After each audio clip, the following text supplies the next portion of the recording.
I had a really nasty experiences of distress, which I couldn't cope with, and not for some time a lot of useful help from the kind of conventional medical system. Um, and ultimately, my good fortune was to establish a relationship with a psychologist um, that I did not have for a short time. I had for a long time in the NHS, who really helped me, and was what's best about people working in support services and in mental health services, in the sense that she had the confidence and expertise to be able to offer you what she got and what she knew, and listen to what you had to say, and the two could be melded. And I think that's what works. And it certainly helped me. And but I had years of difficulty, and as I've often said to other people, my most unpleasant experiences, some in the psychiatric system, but my most unpleasant experiences in the benefits system, because I was on benefits for 6 or 7 years, and and enduring consequences. So the benefit system in those days was not as bad as it is now, but it's never been nice. And for years afterwards, I would have that. I would be very frightened of what the post would bring, because what you're desperately worried about, at least what I was desperately worried about, would be that there'd be a letter through the post telling me I was summoned for interview, and there was going to be a problem. And I'm not saying that things were as bad then as they are now, but they were not nice. And I can see I'm repeating myself, so the editor should get to work. But it was grim. And obviously, while things were really bad, I was trying to manage my life as best I could with support from my family, and things being very difficult for my partner, I think. But then when I started to begin to get things better, I read about an organization called Survivors Speak Out, which was an organization of and for people who use mental health services. So I went to a meeting, and the meeting in central London was of their AGM, their annual general meeting. And I really can't say to you what a kind of a transformative experience that was. I mean, most people who ever have the opportunity of connecting with any kind of user-led initiative kind of say things that are the same. I've heard it so often about light bulb moment, all this sort of stuff. It really is true, because as I realized there, and these were the days of smoking, which I wasn't doing, and all people rushing about and me not knowing anybody, and a big meeting, and I had terrible problems going out, and things like that, and socializing, and but you really did feel very quickly that you could be yourself by what you were hearing people say. And I can't do justice to this, of course, but people being friendly, connecting with people with all sorts of different experiences. I mean, that's something interesting. We talk about shared experience, and I think the sharing is the sharing of what gets done to you, really. But the experiences, of course, are so different. I mean, I would encounter people who had none of the difficulties that I had with some things, and things which weren't a difficulty to me, they couldn't necessarily cope with. And so I think within the framework of opening up to other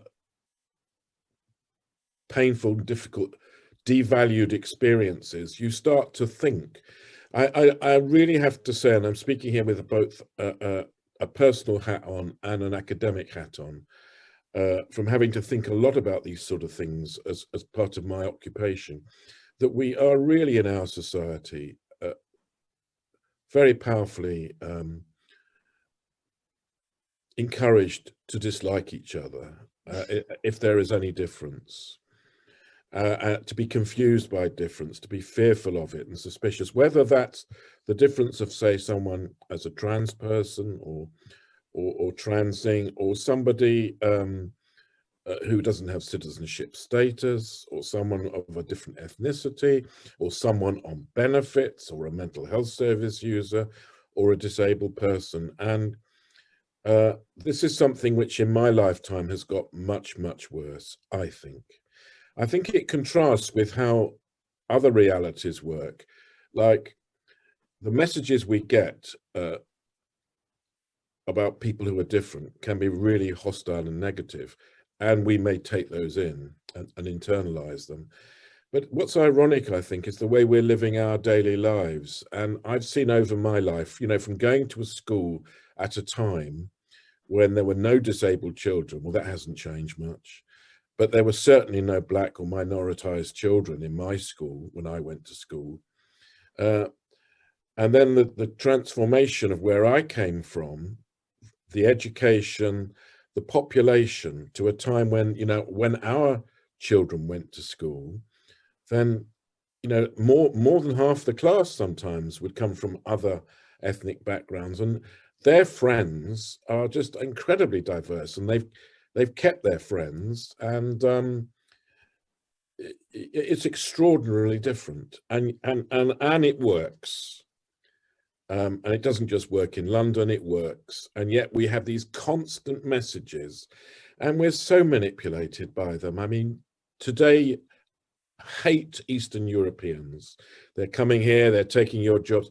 Tomorrow, Ukraine, bring in Eastern Europeans. And I think people are trying to do good things. I know it's true in relation to the Ukraine. I think people are also encouraged, and the worst can be brought out from people by those messages, to do very nasty things or have very hostile attitudes. And we know, you know, from police evidence, we know that hate crimes in relation to disability, in relation to ethnicity, have been increasing. So there is a correlation.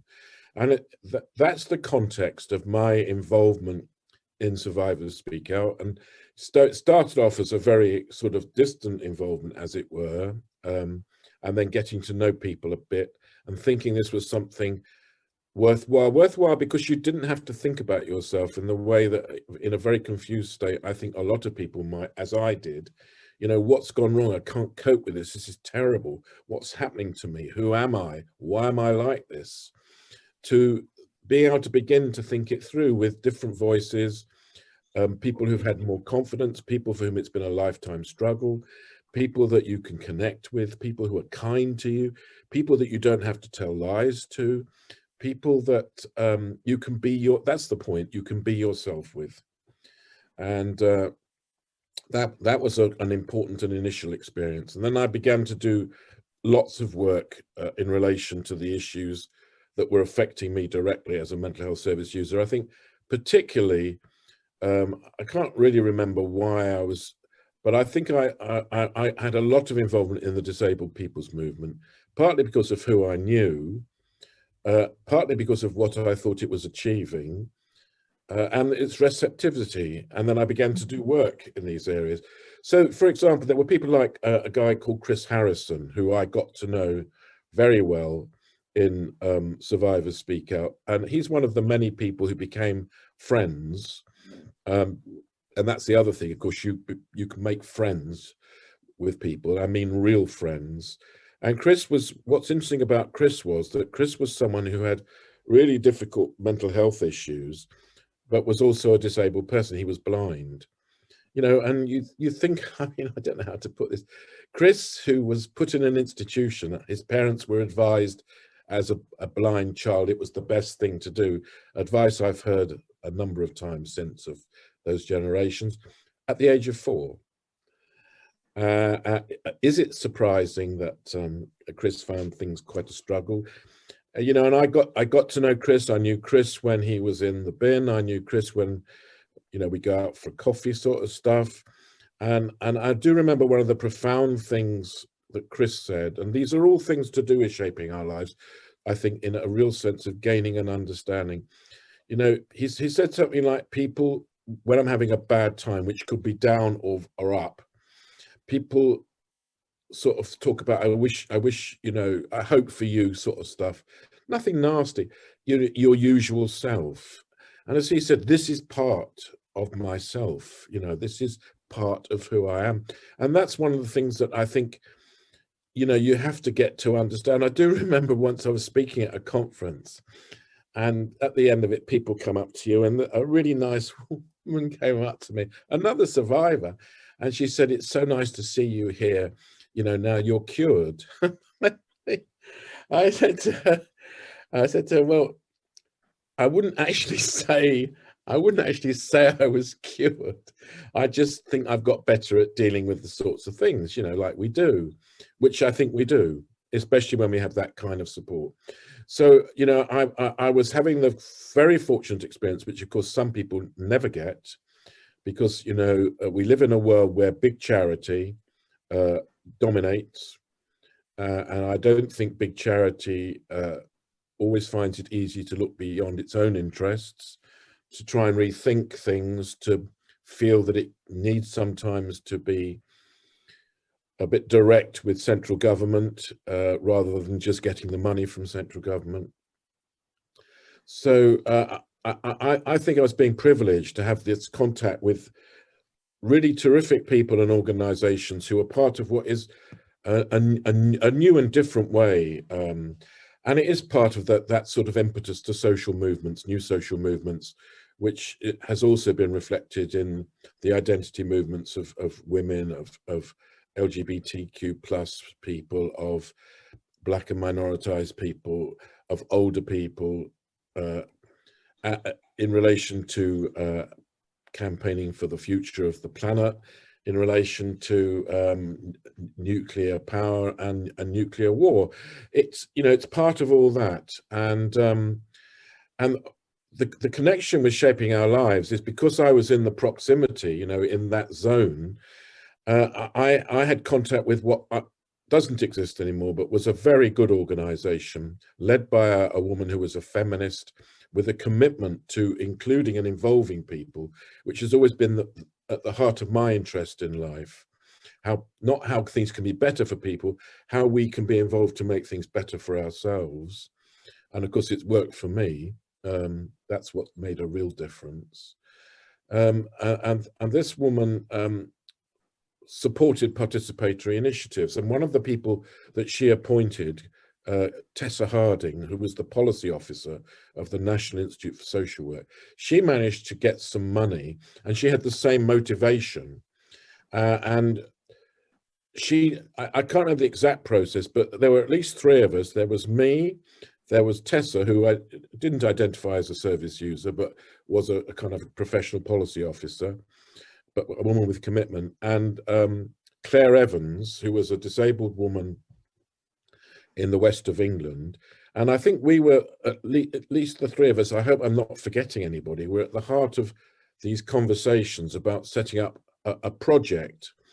And the idea of the project, I don't know if you've had this also from Michael Turner, was that we would try, at a time when there was a lot of talk about outcome measures and how you measured the quality and usefulness of a policy and a service, that what had struck Tessa was, well, what about what service users think is the quality and the...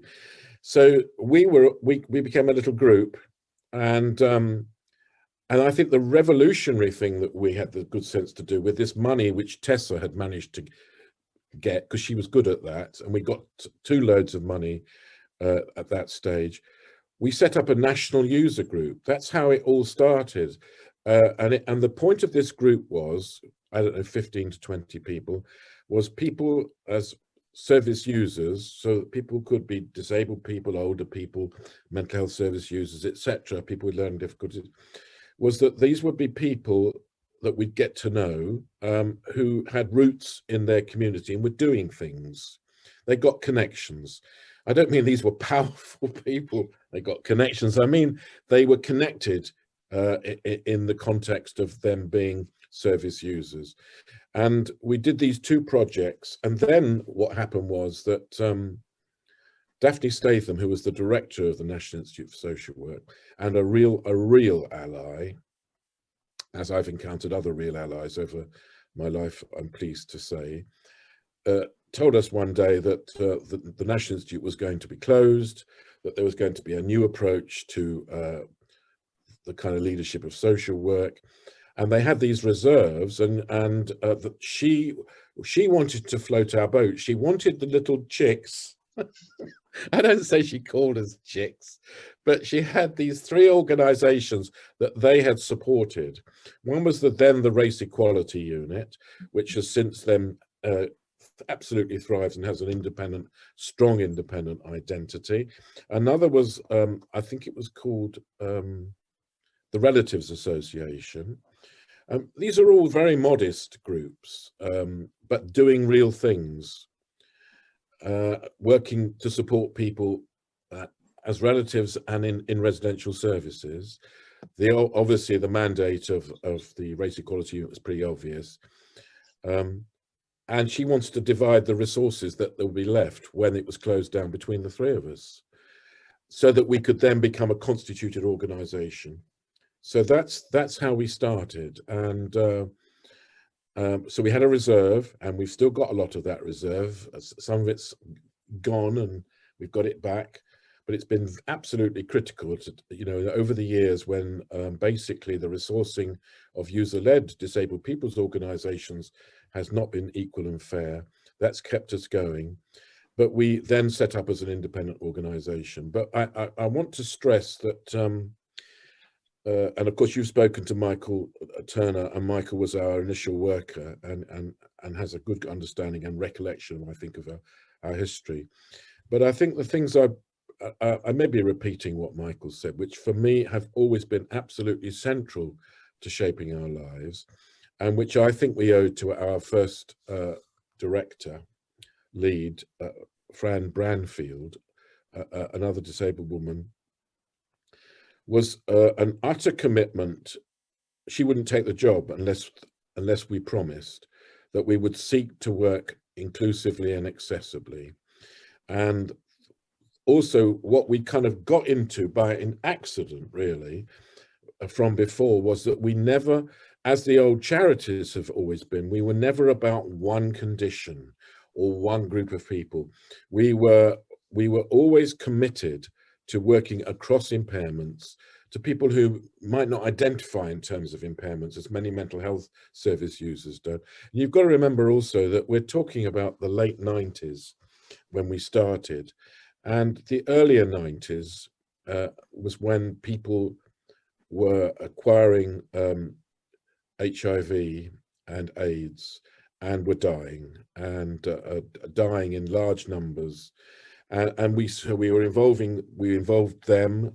We also had our commitment that we weren't just trying to be across what were often divisions between people, which led to divisions in understanding according to what your diagnostic category was, but also we wanted to do something serious to challenge the exclusions based on protected characteristics like sexuality, gender, ethnicity, age, obviously disability.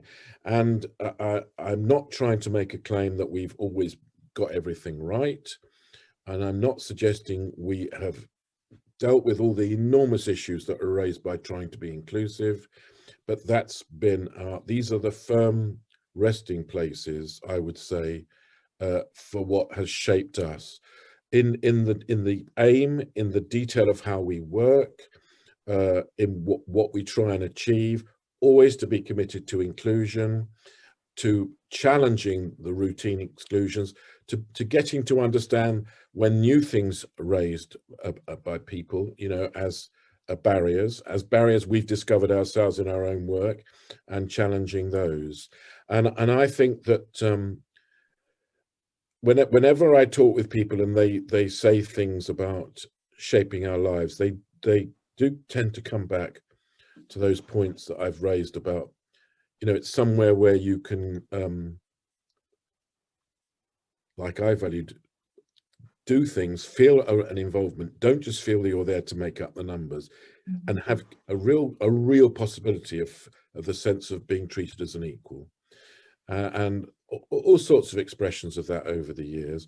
Of course, we've had all sorts of problems, as people do, but that's been, I think, our key point. And we've also had lots of good friends, supporters in the mainstream world who've helped us to achieve things, and constantly learning and engaging with new things. That's for me been the powerful history.